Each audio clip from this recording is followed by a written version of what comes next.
My dear aspirants, welcome to the BVM studies YouTube channel.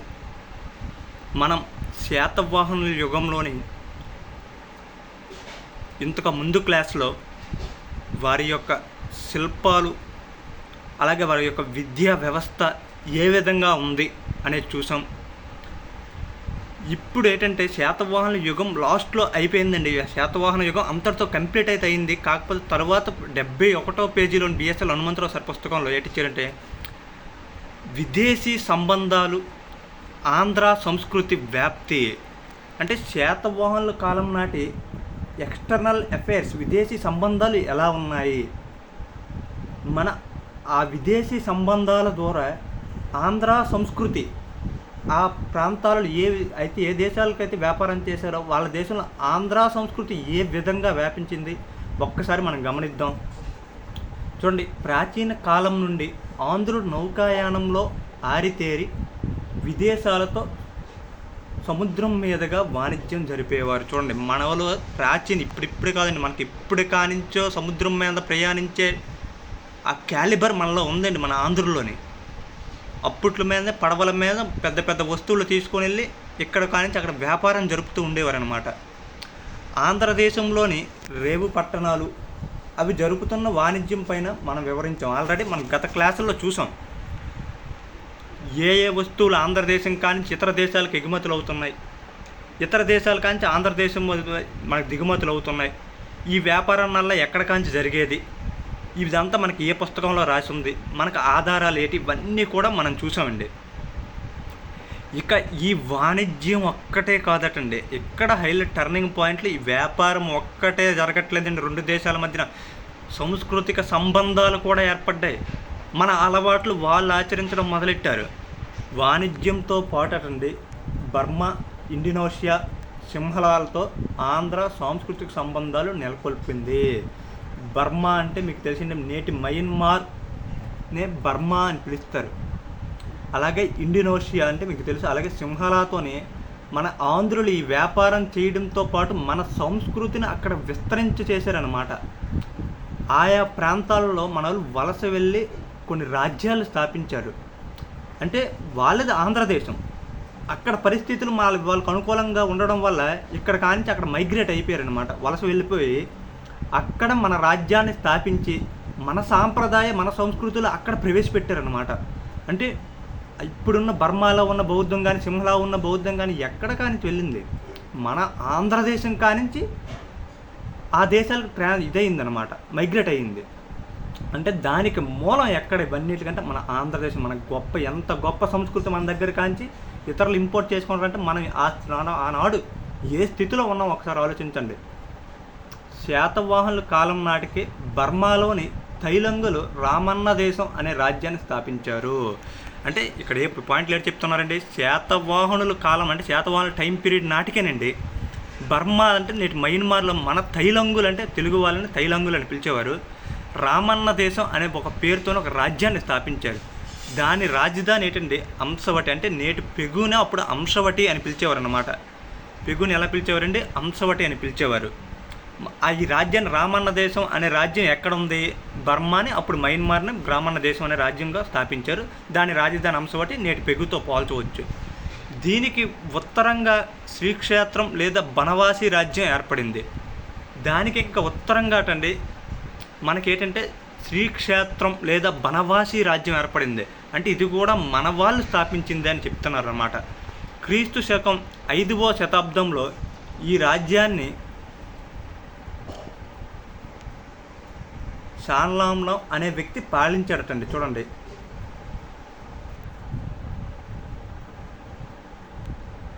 ఈ వ్యక్తి పరిపాలన చేయడం, ఆ వ్యక్తి పేరు సేమ్ మనకి ఎలా ఉందంటే వెంగిని పాలిస్తున్న శాలంకాయన పేరుతో సేమ్ తలిపిస్తుందన్నమాట. ఆ పేరు ఎలా అండి, మనకి ఈ పేరుకి మనకి సానాంలాం పేరుకి శాలంకాయన పేరుకి ఇంచుమించు సమానంగా ఒక రకమైన పేరు ఒకేలా పిలుస్తున్నాం. అంటే మన వాళ్ళు అక్కడికి వెళ్ళారనమాట. ఈ వంశస్థులే బర్మాలో బౌద్ధ మతాన్ని ప్రవేశపెట్టారు.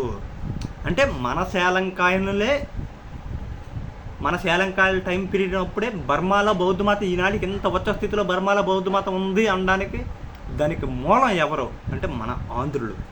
మన ఆంధ్రులు ఉన్న శ్రీలంకాయల కాలంలోనే బర్మాలో బౌద్ధ మతం వెళ్ళింది. మన వెంగి కానించి ఇక్కడికి వెళ్ళింది, బర్మాకు బౌద్ధ మతం ప్రవేశించింది. అంటే మనం ఎంత బౌద్ధ మతం ఎంత స్థాయిలో ఉన్నాం ఒకసారి ఆలోచించండి. మన సంస్కృతి సాంప్రదాయాలు ఆనాడు ఎంత బాగున్నాయో ఆలోచించండి. ఇక ప్రోలాంలోని కింగ్ బోన్ స్తూప శిల్పాలు అమరావతి శైలిలో ఉన్నాయి. అంటే మనకి ప్రోలాంలోని కింగ్ బోన్ స్తూప శిల్పాలట సేమ్ అమరావతి స్టైల్. మీకు ఇంతకుముందు చెప్పిన అమరావతి శిల్పరీతి అనేది మన ఆంధ్రులు ప్రత్యేకించి మనకు ప్రత్యేక స్థానం తెప్పించిందే అమరావతి శిల్ప శైలి. ఈ శిల్ప శైలిలోనే ఆ కింగ్ బోన్లో స్తూప శిల్పాలు కూడా చెక్కబడి ఉన్నాయి. అంటే వాటిని కూడా మన ఆంధ్రులే చెక్కారనమాట. ఇంకా అక్కడ ఉన్న శాసనాలు వెంగీ లిపిలో ఉన్నాయండి. అంటే దీనికి కూడా చెప్పుకోవచ్చు వీళ్ళు ఆంధ్రులే అని ఫిక్స్ అయిపోవచ్చు అనమాట. ఇక బర్మాలో ప్రచారంలో ఒక లోకతిస్య అనే ఒక కథ ఉందన్నమాట. ఆ లోకతిస్యం అనే కథ మన తెలుగునాటి కొల్లేటి దహన కథకు ఎలాంటి భేదం లేదు. అక్కడే కథ ఉంది, ఇక్కడ అదే కథ. చిన్న పేరు అయితే తేడా వచ్చింది. అంటే మన తెలుగు వాళ్ళే ఆ ప్రాంతంలో మన సంస్కృతి సాంప్రదాయాలు విస్తరించారనడానికి ఇవన్నీ సూచనలు అన్నమాట. చూడండి, ఇక మలయ అంటే నేటి ఈ మలేషియా, ఈ ప్రాంతాలు ఇండోనేషియా ఇవన్నీ ఉన్న ప్రాంతాలండి మలయ.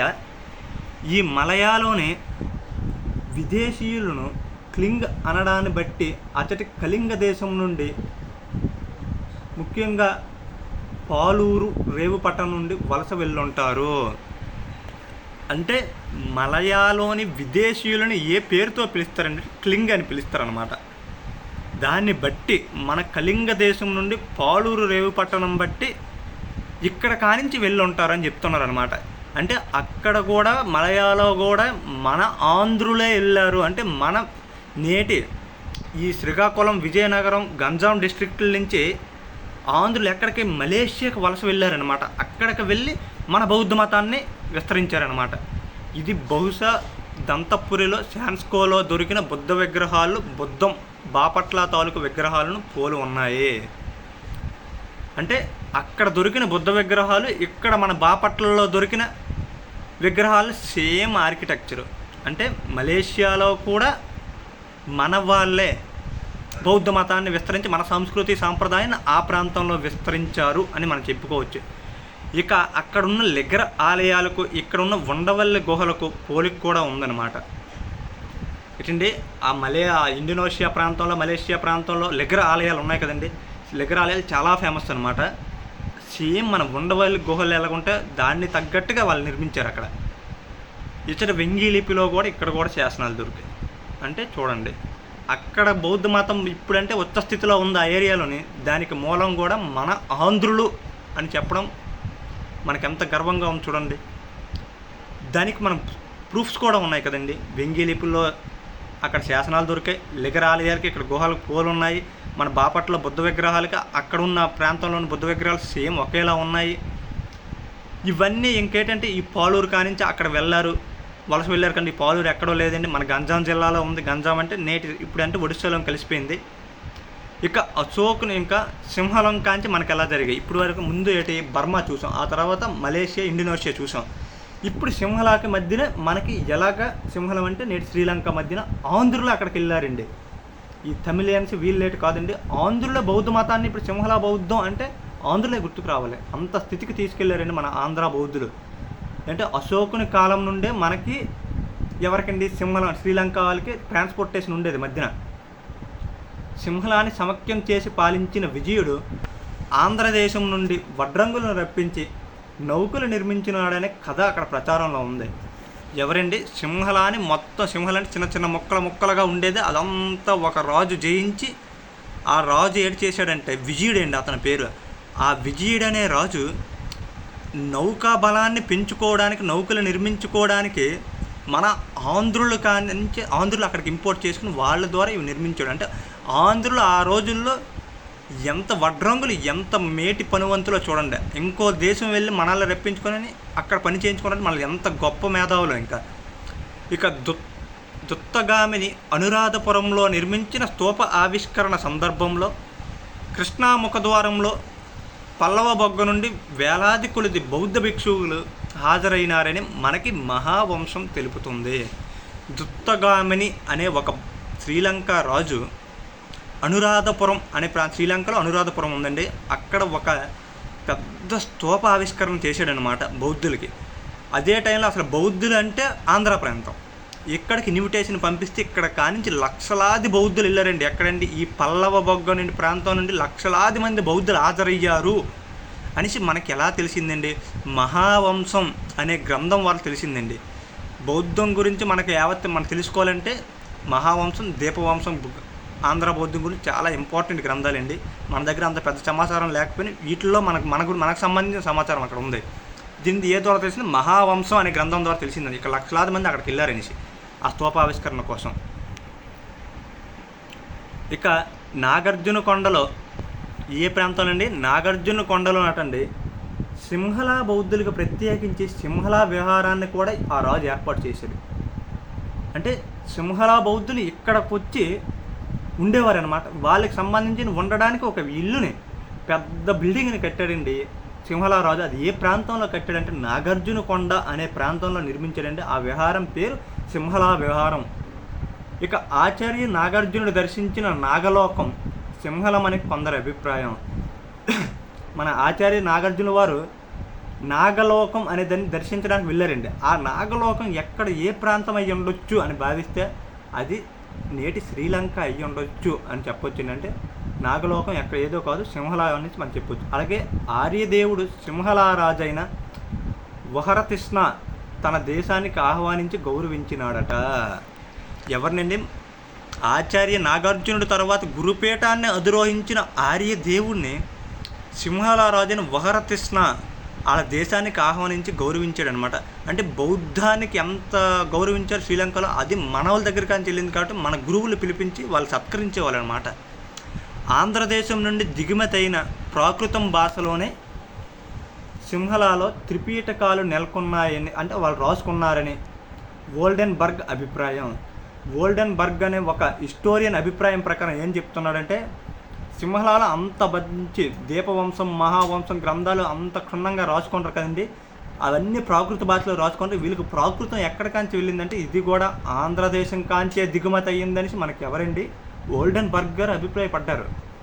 ఇక నాగార్జున కొండలో నాటండి సింహళ విహారము మహావిహారవాసి, చూడండి మహావిహారవాణి విహారము ఏ ప్రాంతంలో ఉన్నాయండి? నాగార్జున కొండలు క్రింది ఏ ప్రాంతంలో మహావిహారవాణి విహారం కలదో అని మిమ్మల్ని అడిగితే మీరు నాగార్జున కొండ అనే ఆన్సర్ పెట్టాలన్నమాట.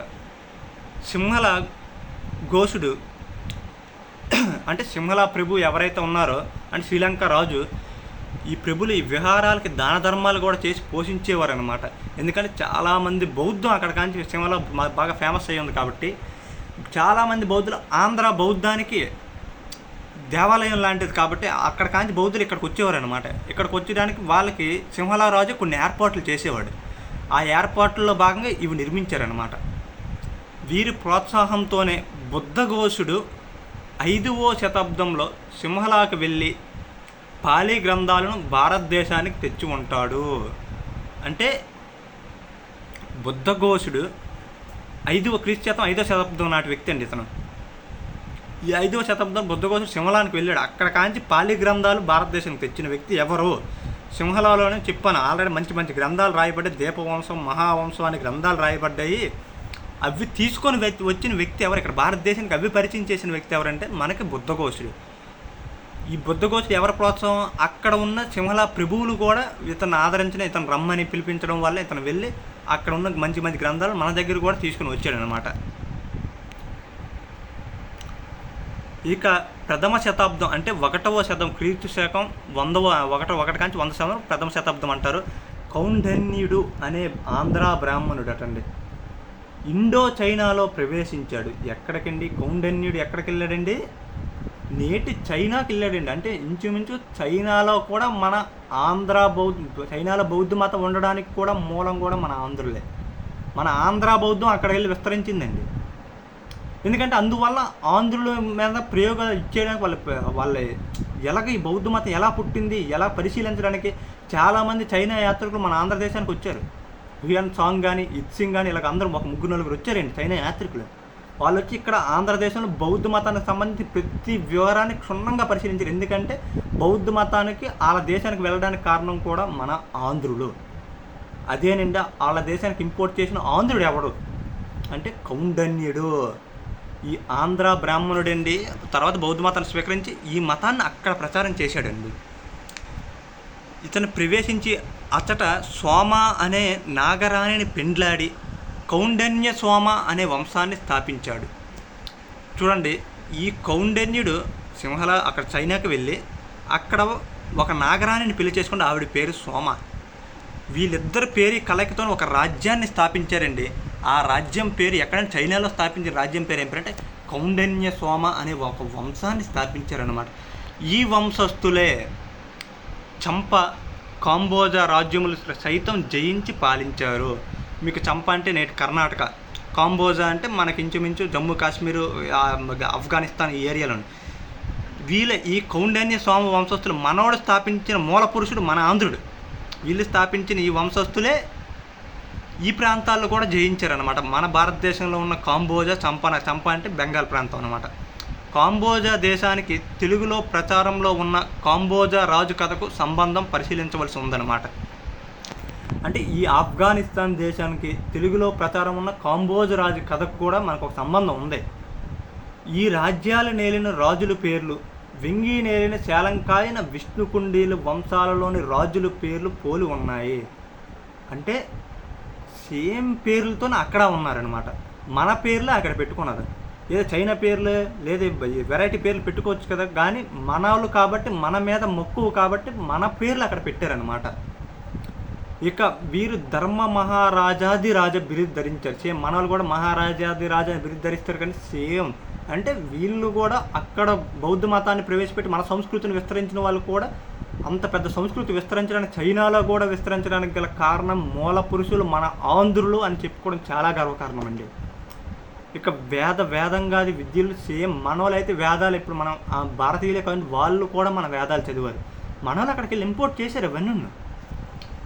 రాజ్యం వీరి రాజధాని సింహపురం. ఇది విశాఖపట్నంలో సింగుపూర్తి అయ్యి ఉంటుంది అనమాట. సేమ్ సింగుపూర్తి అనే పేరు విశాఖపట్నంలో ఒకటి ఉందండి. వాళ్ళ రాజధాని కాంబోజా రాజధాని ఈ సింహపురం అని పెట్టుకుంటారు. ఇంకండి సేమ్ పేరుతో మనకి ఇక్కడ సింగపూర్తికి ఆ పేరుని కొద్దిగా భ్రష్ట రూపమే సింగపూర్ అండి. ఇక ఇది సింగపూర్తి విశాఖ జిల్లాలో సింగపూర్తి అని చెప్పుకున్నాం కదండి. అది మాటరా వంశానికి అంటే క్రీస్తు శకం 500వ సంవత్సరంలో మాటరా వంశం అనేది విశాఖపట్నం ప్రాంతాన్ని పరిపాలిస్తుందన్నమాట. ఆ మాటరా వంశం యొక్క రాజధాని ఈ సింగపూర్తి. ఇక నెక్స్ట్ పాయింట్లో చూడండి, చంపా రాష్ట్రంలో పేర్లు ఉన్నాయి. చాలా పేర్లు చంపా రాష్ట్రంలో ఉన్న పేర్లు ఇక్కడ మన ఆంధ్రప్రదేశ్లో ఉన్న పేర్లతో పోలి ఉన్నాయటండి. అక్కడ కూడా ఒక అమరావతి ఉందట, అక్కడ విజయపురం ఉందట, అక్కడ వడ్రంగం ఉందట. ఇవన్నీ కూడా ఆంధ్రదేశంలో ఉన్న నగరాలే. ఆయా ప్రాంతాల నుండి వలస వెళ్ళిన ఆంధ్రులు మాతృదేశం మీద అభిమానంతో తమ కొత్త స్థావరాలకి ఈ పేర్లు పెట్టుకొని ఉంటారు. ఈ పేర్లు ఎందుకు పెట్టుకొని ఉంటారంటే వాళ్ళ మాతృదేశం మీద ఉన్న ప్రేమ, వాళ్ళు వెళ్ళిన ఉన్న ప్రాంతాల మీద ప్రేమ. ఎలాగే రాజ్యాన్ని అక్కడ స్థాపించారు కాబట్టి ఆ మాతృదేశం మీద ప్రేమతో ఇదే పేరు అక్కడ పెట్టారనమాట. అమరావతి రాష్ట్రంలో డాంగ్ యాంగ్ చెంత దొరికిన బుద్ధ విగ్రహాలు అమరావతి శిల్పరీతిలో ఉన్నాయి. ఇంకా అమరావతి రాష్ట్రం అని చంపాల ఒకటి ఏర్పడింది కదండి. ఆ రాష్ట్రంలో ఉన్న డాంగ్ యాంగ్ అనే ప్రాంతంలో బుద్ధ విగ్రహాలు ఉన్నాయి. సేమ్ అది అమరావతి శిల్పరీతిలోనే చెక్కబడి ఉన్నాయి. ఇంకా వారి శాసనాలు కూడా వెంగి లిపిలోనే ఉన్నాయి. ఇది శాలివాహన శకంలో అమలు జరిగింది. అక్కడ కూడా ఏంటంటే మనకి కింది ఏ ప్రాంతంలో కూడా శాలివాహన శకం అమలైందంటే చంపా రాష్ట్రంలో ఉన్న అమరావతి రాష్ట్రంలో కూడా, చంపా రాజ్యంలో ఉన్న అమరావతి రాష్ట్రంలో కూడా శాలివాహన శకం అమలయ్యిందని మనం చెప్పుకోవచ్చు. ఇక క్రీస్తు శకం 10వ శతాబ్దంలో కాంబోజా రాజ్యాన్ని పరిపాలించిన జయవర్మ తనను తాను శ్రీశైలంతో పోల్చుకున్నాడు. శ్రీశైలం ఎక్కడ ఉందండి? మన ఆంధ్రదేశంలో కర్నూలు జిల్లా, నేటి నంద్యాల జిల్లాలో శ్రీశైలం ఉంది కదండి. ఈ శ్రీశైలంతో పోల్చుకున్నాడండి మన కాంబోజాను పరిపాలిస్తున్న జయవర్మ. ఎప్పుడు 10వ శతాబ్దం అంటే 1000వ సంవత్సరం నాడు. అంటే మన ఆంధ్రులు వీళ్ళు అనడానికి ఎలాంటి సందేహం లేదు. ఇవన్నీ కూడా ఆధారాలు అన్నమాట. చంపా కాంబోజా రాజ్యాల ప్రజలు ఇండోనేషియా, జావా, బోర్నియా మొదలైన దీవులకు వలస వెళ్ళుంటారు. అక్కడ కానించి ఈ దీవులకి ఇంక వలస వెళ్ళుంటారు. ఎందుకంటే అక్కడ కానించి ఆ ప్రాంతం దగ్గర కాబట్టి అటు పక్క నుంచి అటు వలస వెళ్ళి మన ఆంధ్రులే అక్కడ కూడా బౌద్ధ మతాన్ని విస్తరించి పెద్ద పెద్ద రాజ్యాలు నేర్పి వాళ్ళకి సంస్కృతి సాంప్రదాయాలు నేర్పింది కూడా మన ఆంధ్రులు అని చెప్పుకోవడం చాలా అంటే చాలా గర్వకారణం అండి. ఇక కింది పాయింట్లో చూడండి, జావాకు కళింగం అని నామాంతరం ఉందటండి. ఇక జావా అంటే మీకు తెలిసిందే, ఇండోనేషియాలో ఉన్న జావా. దీనికి కళింగం అనే ఒక పేరు ఉందన్నమాట. జావా కళింగం అని కూడా పిలుస్తారు. జావా రాజు కూడా వర్మ నామాంకితులే. వారిలో పురాణ వర్మ గోసహస్రదానం చేసినాడట. అంటే ఈ గోసహస్రదానం ఎక్కడైనా మొట్టమొదటి మన శాతవాహనంలో కలండి ప్రారంభమైంది. గోవులు దానం ఇవ్వడము, ఇవన్నీ కూడాను, వస్త్రాలు దానం ఇవ్వడం ఇవంతను. అంటే వర్మ అనే పేరు కూడా జావాకు సంబంధించిన రాజులు పెట్టుకున్నారు. ఈ వర్మ అంటే ఎక్కడ కాదంటే మన దగ్గర ఉన్న ఈ ఉత్తర కోస్తా ఉన్న చూడండి, ఉత్తర కోస్తా అంటే మనకి ఇది మన శ్రీకాకుళం, విజయనగరం, విశాఖపట్నం, అలాగే కళింగలోని కొన్ని ప్రాంతాలు అనమాట. ఇవన్నీ ఉత్తర కోస్తా తీరం అనమాట. ఇదంతా ఇక్కడ కానించి ఈ వర్మ బిరుదంగితులు ఇక్కడే ఉంటారనమాట. ఈ వర్మ అనే సేమ్ పేరుతో జావాలో కూడా ఉన్నారు. వాళ్ళు పురాణ వర్మ ఏంటంటే మనం ఇచ్చిన శాతవాహన సాంప్రదాయంలోనే గోశాస్త్రదానం అక్కడ ప్రారంభించాడు అనమాట. జావాలోని బోరుబందరు సుప్రసిద్ధ బౌద్ధ క్షేత్ర సంఘానికి, అంటే జావా అనే ఇండోనేషియా పేరు చెప్తేనే మనకు బోరుబందర్ గుర్తు వస్తుంది. అది చాలా సుప్రసిద్ధ బౌద్ధ క్షేత్రం. ఈ సంగారంలోని లింగాల మెట్ట నమూనా దొరికింది. అంటే చూడండి, అంత పెద్ద బోరుబందర్ స్తూపమే ప్రపంచంలోనే అతిపెద్ద స్తూపంలో బోరుబందర్ స్తూపం పెద్దది అంటారు కదండి. ఆ స్తూప నమూనా కూడా మన లింగాల మెట్ట నమూనా ఆధారంగా నిర్మించారు అని చెప్పుకోవడం చూడండి. ఇది ఎంత హైలైట్ పాయింట్. అంటే అంత పెద్ద బౌద్ధ స్తూపానికి ప్రేరణ మాతృకి ఏ స్తూపానికి అనుగుణంగా అంత పెద్ద బౌద్ధ స్తూపం నిర్మించారు, లింగాల మెట్ట నమూనా ఆధారంగా నిర్మించారటండి. అది ఇతర శివకేశవులు ఆరాధించబడ్డారు. హరిహర తత్వం ప్రచారం అయిందే. అంటే ఇప్పుడు ఇండోనేషియా వెళ్తే మీరు చూడండి, చాలామంది హిందూ మతాన్ని అనుసరిస్తుంటారు. దానికి కారణం మన ఆంధ్రులే. అక్కడ కూడా శివుడిని ప్రార్థిస్తున్నారు, హరిహరుని ప్రార్థిస్తున్నారు. అంటే తెలుగుదేశంలో వల్ల మన ఇంకా ఆ పాయింట్లతో కూడా ప్రచారం. కింద చూడండి, మన ఆంధ్రదేశంలో తోలుబొమ్మలాట అనేది చాలా ఫేమస్ అయిన ఆట అండి. తోలుబొమ్మలాట మనకి కాకతీయుల కాలం లాంటి, చాలా విజయనగర కాలం లాంటి ప్రతి రాజ్యాలు ఎక్కడ చూసిన తోలుబొమ్మలాట చాలా క్రీడా వినోదమే. ఇదే తోలుబొమ్మలాట ఇండోనేషియాలో కూడా ఇచ్చేస్తాను రండి. అక్కడ ప్రజల వినోదం కూడా ఈ తోలుబొమ్మలాట. అంటే ఇది కూడా మన సంస్కృతి సాంప్రదాయాన్ని వాళ్ళు దిగుమతి చేసుకున్నారని చెప్పడానికి ఇవ్వండి. ఈ విధంగా శాతవాహన యుగంలో ఎక్కడెక్కడ ఏ ప్రాంతాలతోనటండి, సింహలంతోనూ తూర్పు దేశాలతో అంటే ఇండోనేషియా వీటితోనూ ఏర్పడిన ఈ వాణిజ్యం ఒక్కటే కాదండి, సాంస్కృతిక సంబంధాలు కూడా ఏర్పడ్డాయి.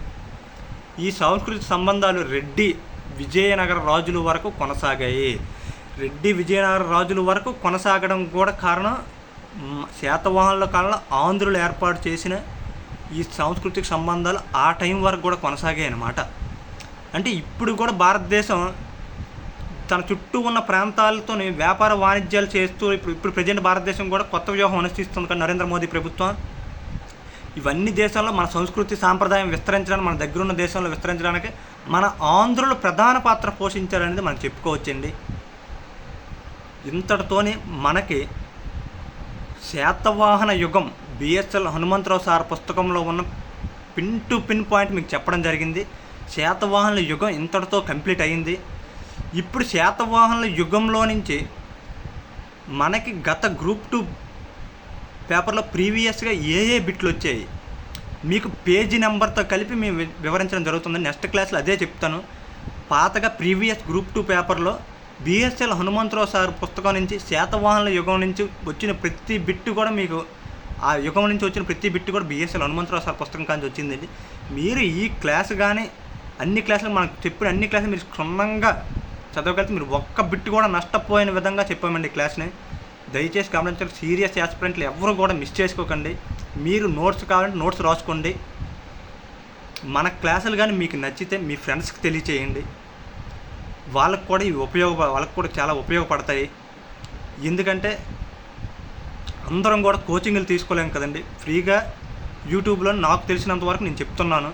వాళ్ళకు కూడా ఉపయోగపడాలి, మా వల్ల కొంతమంది అయినా ఒక్క వ్యక్తి అయినా సక్సెస్ కావాలనే ఉద్దేశంతో ఈ క్లాసులన్నీ చెప్పడం జరిగిందండి.